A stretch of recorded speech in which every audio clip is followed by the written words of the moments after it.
المسلم ينبغي عليه أن يتأنى في الأمور الحساسة الخطرة، خاصة ما يتعلق بالأعراض. المسلم ينبغي عليه أن يتأنى في الأمور الحساسة الخطرة، خاصة ما يتعلق بالأعراض. المسلم ينبغي عليه أن يتأنى في الأمور الحساسة الخطرة، خاصة ما يتعلق بالأعراض. والأصل في اللعان الكتاب والسنة والإجماع. فأما الكتاب فقوله تعالى: والذين يرمون أزواجهم ولم يكن لهم شهداء إلا أنفسهم. وأما السنة فكحديث الباب الذي ذكره المصنف رحمه الله تعالى، وقد أجمع عليه العلماء في الجملة.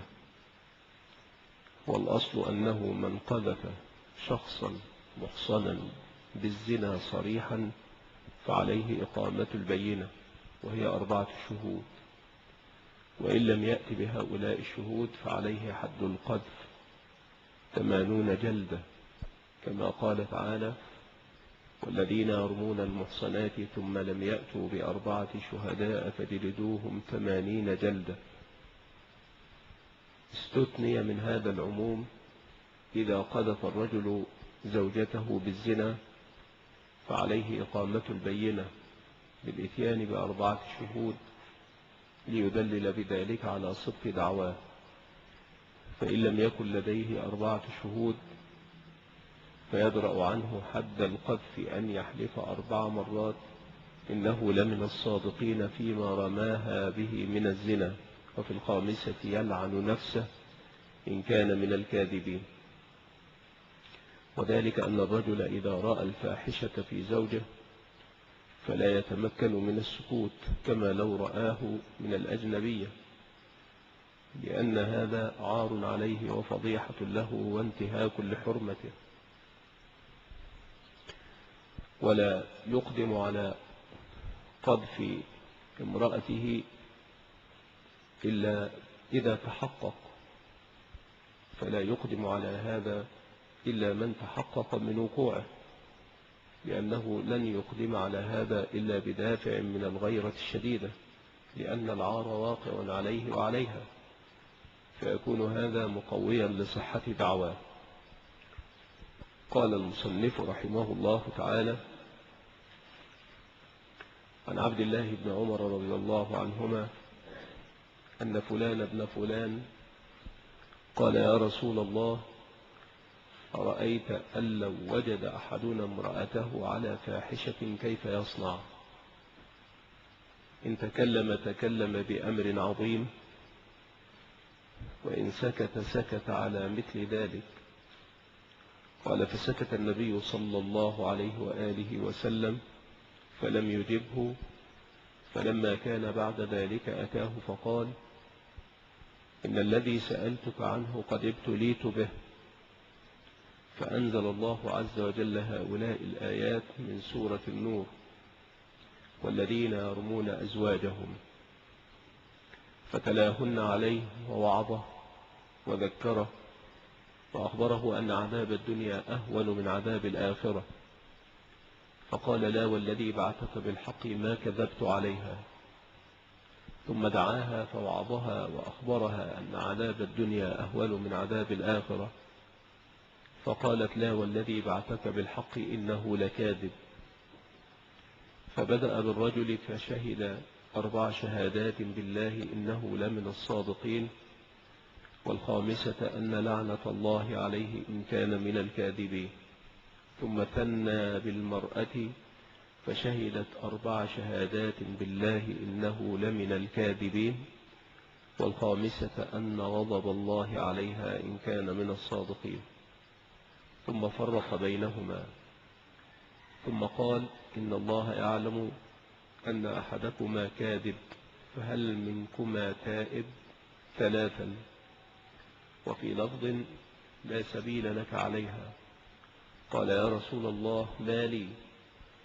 قال: لا مال لك، إن كنت صدقت عليها فهو بما استحللت من فرجها، وإن كنت كذبت فهو أبعد لك منها. والغضب أشد من اللعن والعياذ بالله، وكلاهما عظيم. ثم قال إن الله يعلم أن أحدكما كاذب، أي في نفس الأمر، وإن لم يتبين ذلك واضحا، فهل منكما تائب؟ فهذه دعوة إلى التوبة والرجوع إلى الله تبارك وتعالى. وقوله صلى الله عليه وسلم لا سبيل لك عليها، أي انتهت رابطة الزوجية بينك وبينها ووجب التفريق بينكما باللعان. وقوله بما استحللت من فرجها، أي في حال وطئك السابق. فأخبر عبد الله بن عمر رضي الله تبارك وتعالى عنهما أن رجلا من أصحاب النبي صلى الله عليه وآله وسلم أتى رسول الله صلى الله عليه وآله وسلم يسأله عن الحكم فيما إذا وجد الرجل امرأته على فاحشة، وأخبر أن النبي صلى الله عليه وسلم سكت عنه فلم يجبه عن ذلك. ثم إنه عاد إليه وأخبره بأنه قد ابتلي بالأمر الذي سأل عنه، فنزلت آيات الملاعنة من سورة النور: ولاعن رسول الله صلى الله عليه وسلم بينهما. صاحب هذه القصة كأنه أحس من زوجته ريبة وخاف أن يقع منها على فاحشة، فحار في أمره، لأنه إن قذفها ولم يأتي ببينة فعليه حد القذف، وإن سكت فهي الدياكة والعار.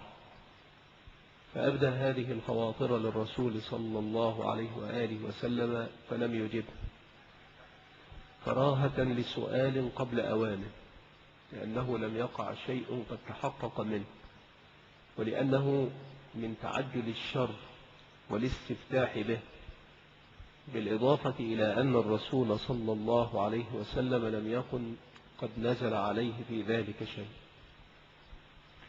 بعد هذا رأى هذا السائل الفاحشة التي خافها، فأنزل الله سبحانه وتعالى في شأنه وشأن زوجته هذه الآيات من سورة النور: والذين يرمون أزواجهم الآيات، فتلاهن عليه النبي صلى الله عليه وآله وسلم وذكره ووعظه بأن عذاب الله وهو حد القذف أهون من عذاب الآخرة، فأقسم أنه لم يكذب برميه زوجه بالزنا. ثم وعظ المرأة كذلك وأخبرها أن عذاب الدنيا وهو حد الزنا بالرجم أهون من عذاب الآخرة، فأقسمت أيضا إنه لمن الكاذبين. حينئذ بدأ النبي صلى الله عليه وآله وسلم بما بدأ الله به وهو الزوج، فشهد 4 شهادات بالله إنه لمن الصادقين فيما رماها به. وفي الخامسة شهد أن لعنة الله عليه إن كان من الكاذبين.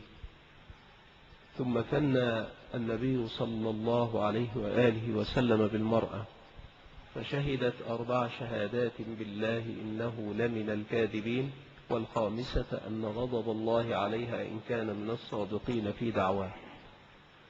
ثم فرق النبي صلى الله عليه وسلم بينهما فرقة مؤبدة هو أبعد له منها. لا يسقط عن الزوج حد الفرية أي حد القذف إلا بتمام اللعان أو باعتراف المرأة، فإذا اعترفت قبل أن يأتي هو بالشهادات فهو صادق ولا شيء عليه، وإن لم يأتي هو بالشهادات فإن لم تعترف فلا يسقط عنه حد القذف حد الفرية إلا إذا أتى هو بالشهادات.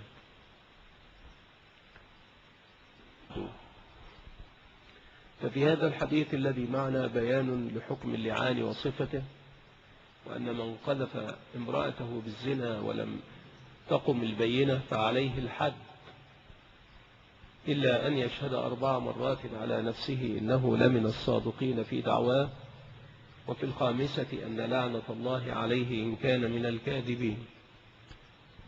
فإن نكلت الزوجة أقيم عليها حد الزنا. لا بد من الرجوع إلى الشرع لمعرفة أحكام ووقائع المكلفين. في الحديث أن الرسول صلى الله عليه وسلم يبلغ الشرع عن الله ولا يفتي من عند نفسه.